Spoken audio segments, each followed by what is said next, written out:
On this day in history, the year was 1951, a bomb exploded in the Grand Central Station terminal in New York City, starting a string of bombs throughout New York City.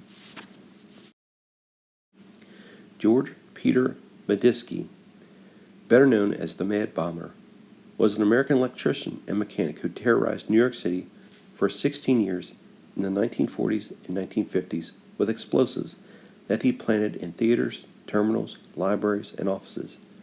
Bombs were left in phone booths, storage lockers, and restrooms in public buildings, including the Grand Central Station Terminal, Pennsylvania Station, Radio City Music Hall, the New York City Library, the Port Authority Bus Terminal, the RCA Building, and in the New York City subway.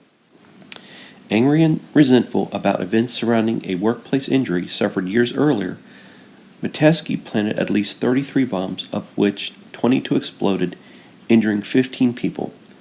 The hunt for the bomber enlisted an early use of the offender profiling.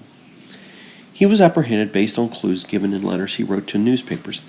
He was found legally insane and committed to a mental institution.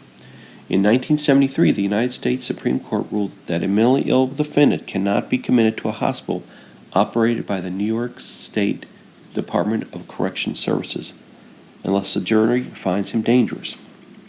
Since Medeski had been committed to Matwan without a jury trial, he was transferred to a state hospital outside the correction system. Doctors determined that he was harmless, and because he had already served 2/3 of the 25-year maximum sentence, he would have received a trial.